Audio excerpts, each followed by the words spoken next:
Hello everyone and welcome to Insurance Education.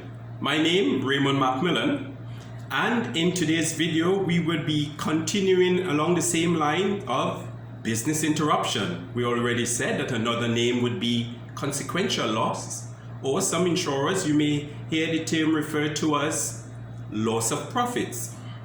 We know business interruption is an intangible.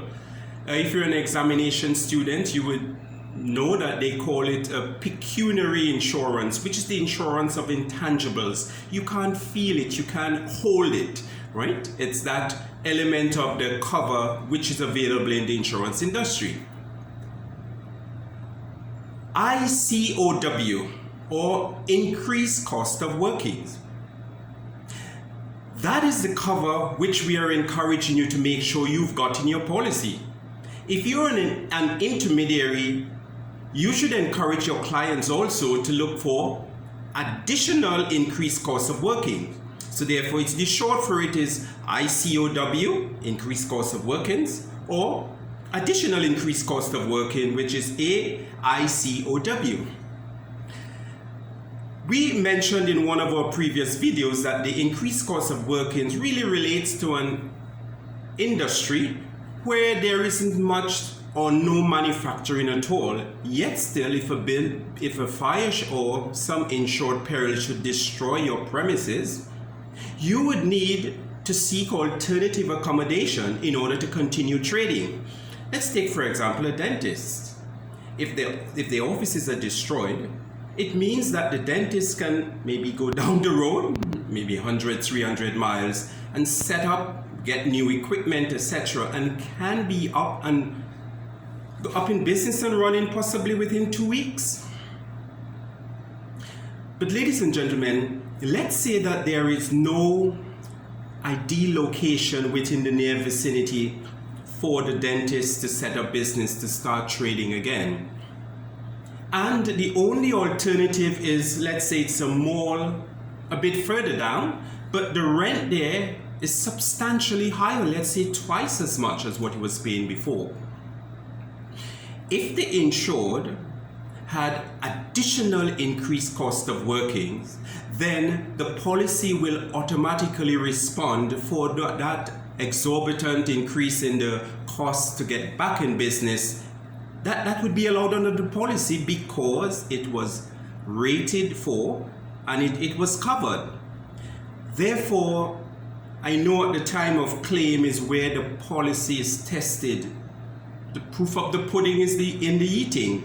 And if without the additional increased cost of workings, can you see the insured may not be granted that cover, that opportunity to go to the mall and incur rent twice as high as what he was incurring before?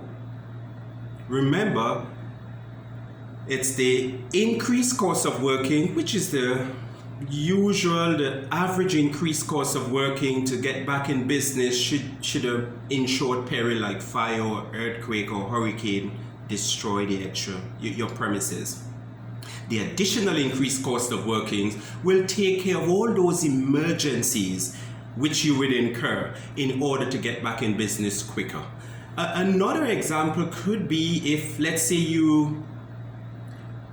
materials would need to come by a vessel, and because of the speed of wanting to get back in business quicker, you have those materials flown in by air.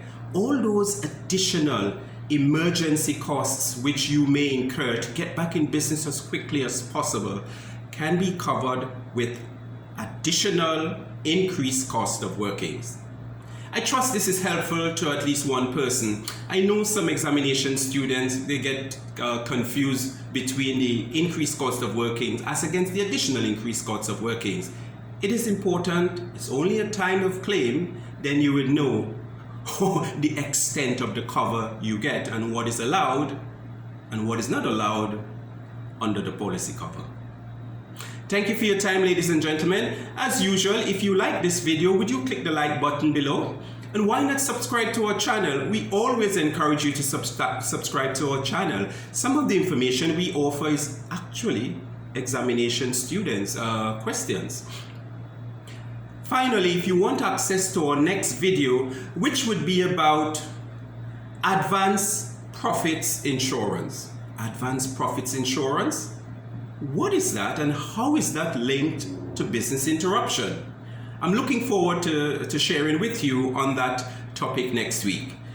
Click the notification button above, ladies and gentlemen, and you will be one of the first to receive notification of my next video.